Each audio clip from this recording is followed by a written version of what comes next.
of the morning to ya. Faith and Begorra, green beer and potatoes. Welcome once again to another episode of Cooking for the Yum of It. Today, in honor of the upcoming St. Patrick's Day, I will be preparing a pork Irish stew. So, let's get started. Now, the first thing we're going to need to do is we take our 3 pounds of pork stewing meat and we dry it as we do with all of our meat before we brown it. That way it'll brown properly.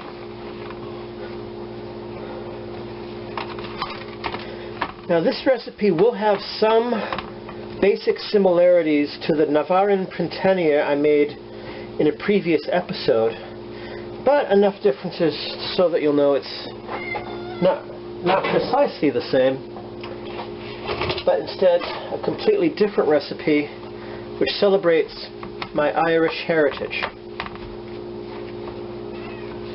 And sorry for the cat meowing in the background. That is my roommate's cat, Bartholomew, whom I'm taking care of while he's still in San Francisco. He cannot stand it when he is not the absolute center of attention, so he meows and meows and meows until you pick him up, and then he meows and meows and meows until you put him back down again. So, on to our next step. And what we're going to do now is we put our pork into our little Ziploc bag of flour.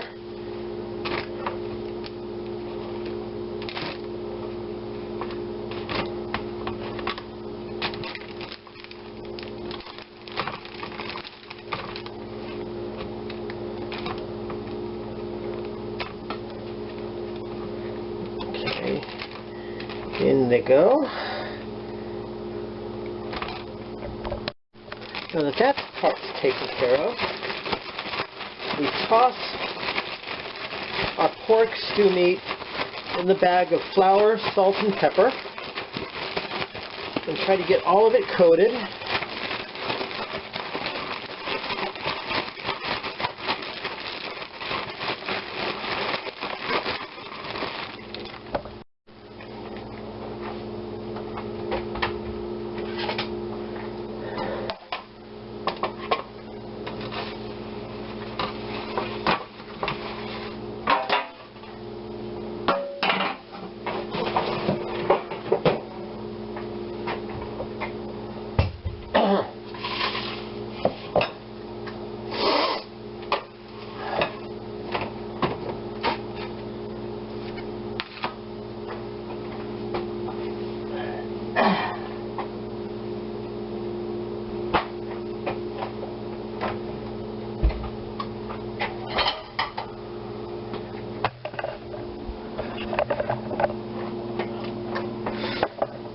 Then what we're going to do, sorry, I didn't realize this was still on. We're going to heat some oil in our Dutch oven.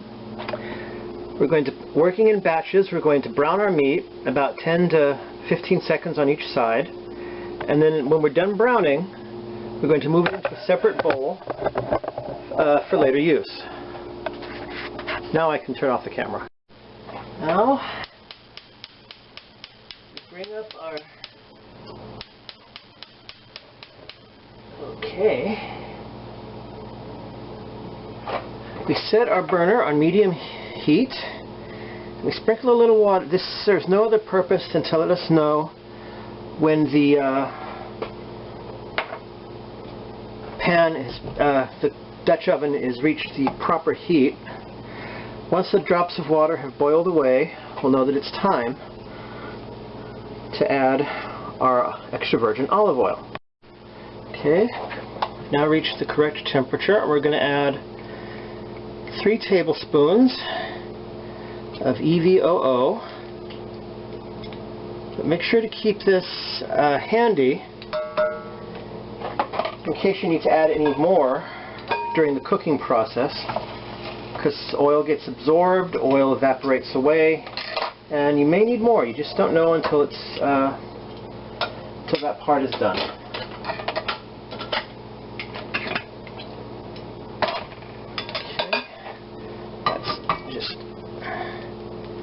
Try to get more pan here, and then just as a double check, okay, that sound lets you know that the oil is ready.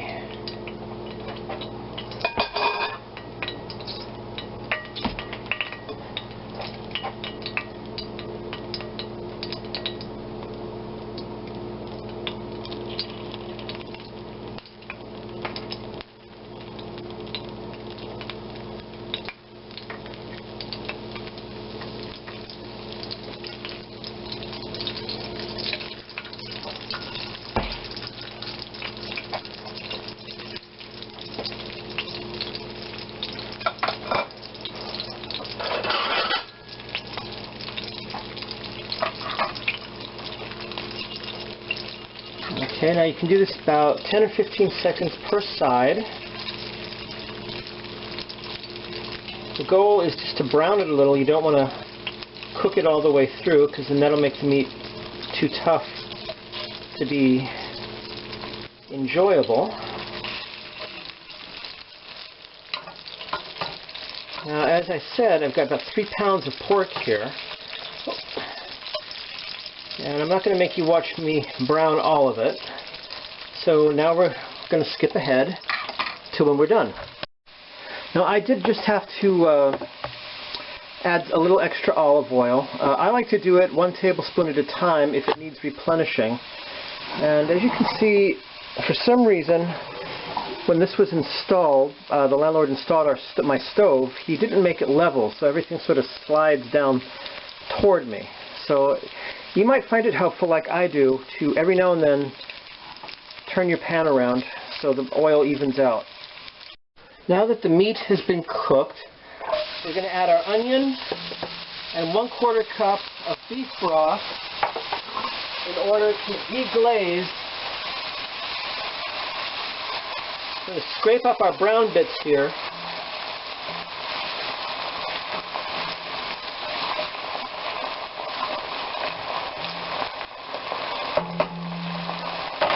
And we're going to cook this, again, on medium heat for about 10 minutes. So, I'll try to come back in 10. I'll come back sooner if necessary.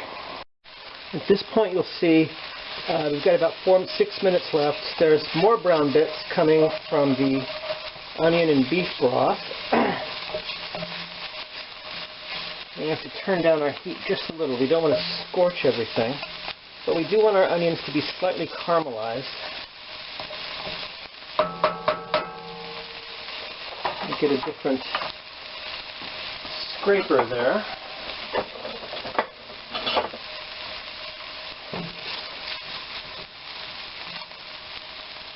Okay.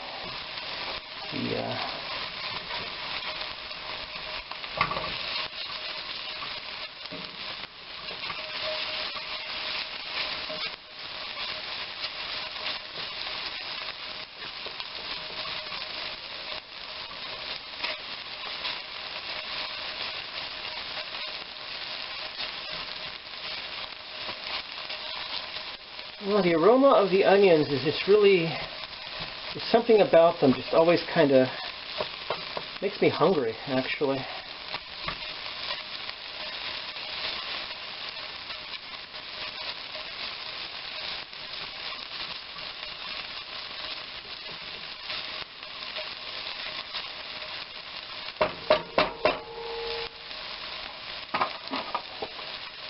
I'm going to turn down the heat just a bit here to number 3 on my stove. We don't want it to scorch or burn or anything. While that's waiting, we've got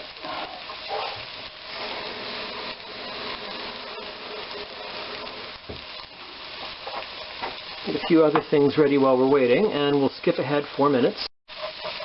Okay, the gray scraper wasn't as firm as this one, so I'm going to go back to using this one. These are recently purchased by my other roommate because we won't be using wooden instruments anymore in consideration of our roommate Michael's health concerns.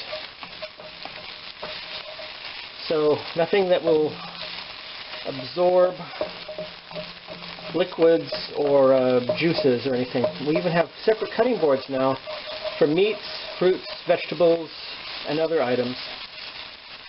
But the onions have actually gotten caramelized, and I think I'm not going to be worried about this until I taste it, and if it doesn't taste good, then I'll worry. But right now, if it smells good, you can usually tell something is also going to taste good.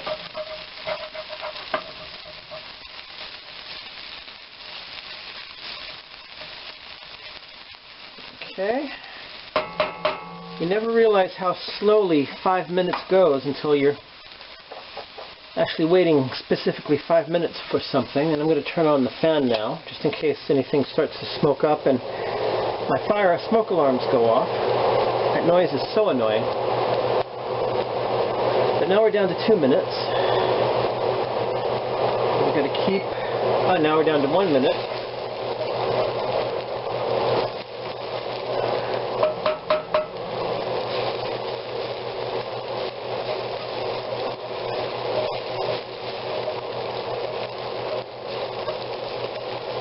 Anyone who was wondering about the Irish brogue I used earlier at the beginning of this video, I come by it honestly. My father's grandmother, who after her husband, my grandfather, passed away, returned to Ireland, spoke with an Irish brogue all her life.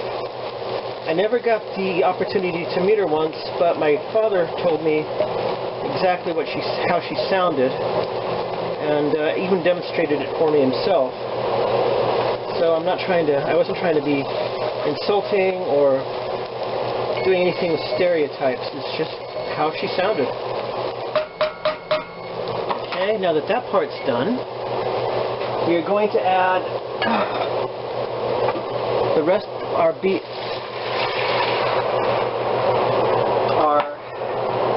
Beef broth and a shot of our Irish whiskey, and then we're going to put, try to get this close so it doesn't splatter all over the place. Put our meat in there. Oh, that smells fantastic. The broth and the whiskey, and now we're going to add a cup of water. Half a cup, excuse me, to start with. Now we're going to get that all in there. Now we are going to cover our pork and onion mixture. Oh, I forgot. Thank goodness I remembered. We're also going to now add, this is a combination of sugar, salt, pepper, and thyme. Put that in there. Now we're going to stir this up.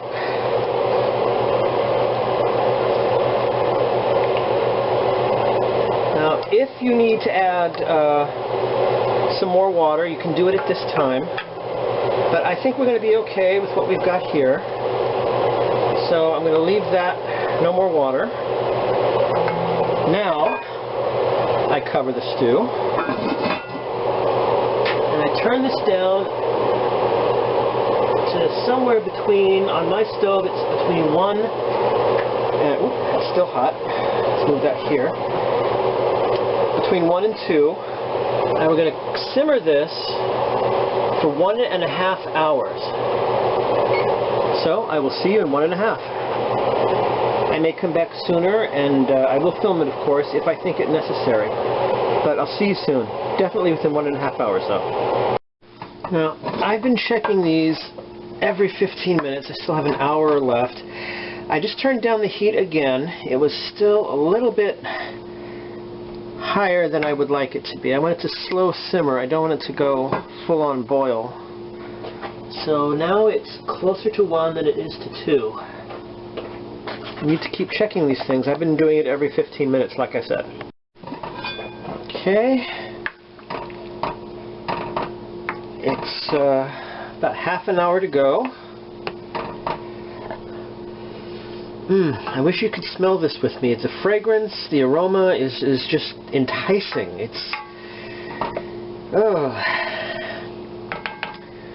which makes me wish I had made some focaccia bread to go with this, but there's always next time. For now, I'll have to make do with a French baguette that I purchased, but we've got half an hour to go. And now, I love the way the steam escapes when you lift the lid for stew. Oh, this smells so fantastic. This is the point where we add our carrots, and we add our potatoes,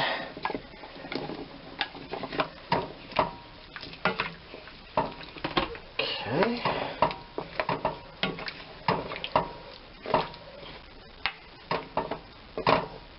And we add another ½ cup of water.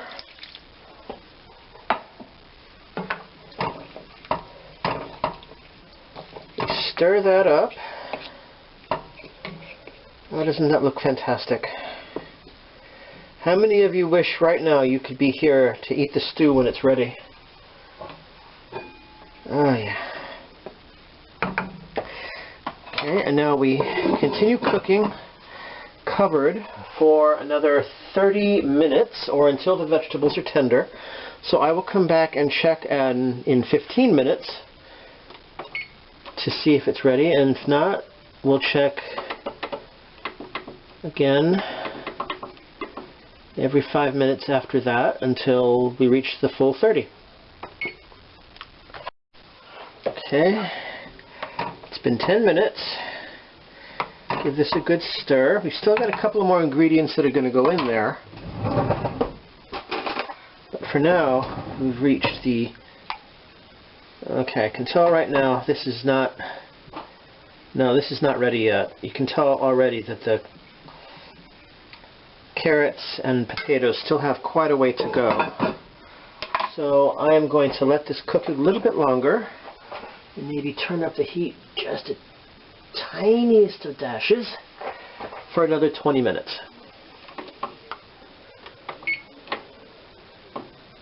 And see you in 20.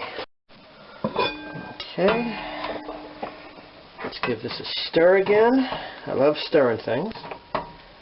I love stirring the pot, you could say. And now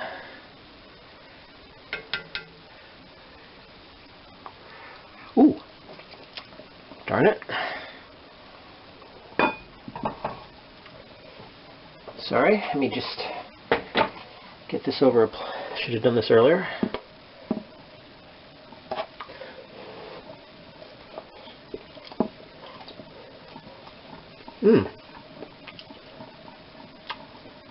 Okay, this could use a little bit, maybe 5 more minutes, and then it should be ready. Okay, let's try this again. Oh, this looks so good.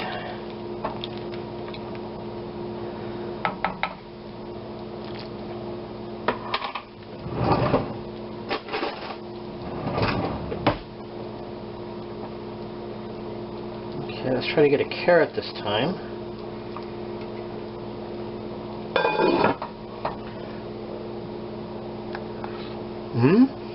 Yeah. Ooh, hot, hot, hot.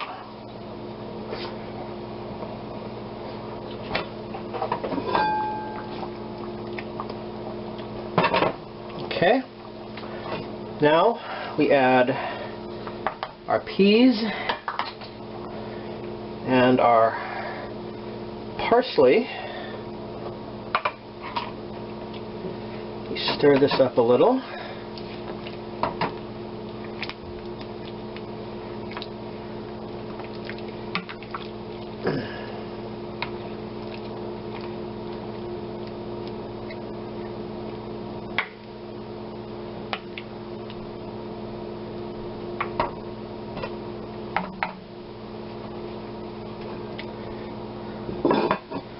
Now we just go a little bit longer for about 10 minutes.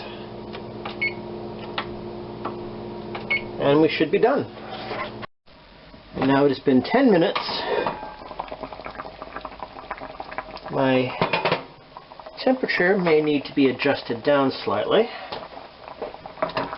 Give this a good stir again.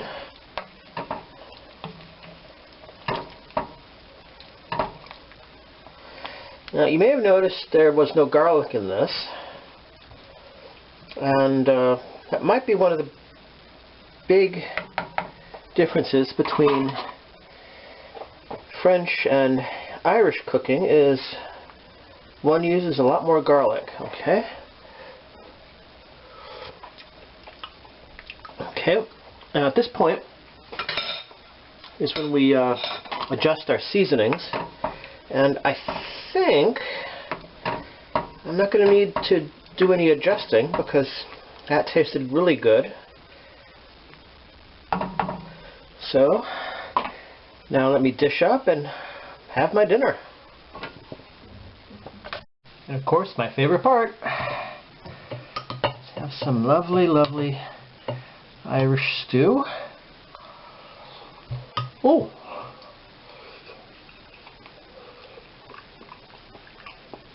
Oh! Hot! Mmm! Oh God, and the pork, it melts in my mouth like butter. It's like butter. Mmm! Oh, that is good. This is definitely something I'm going to have to make again for friends and family. So anyway, that was my Irish pork stew. I hope you get a chance to make this yourself. It's really good. I think you'll like it. Until next time, please remember to subscribe if you haven't, like if you enjoyed this. Feel free to comment down below. Next week I plan on making a really good crock pot cobbler that I saw recently, and I'm going to see if I can recreate the recipe myself. Until then, always remember, eat and enjoy.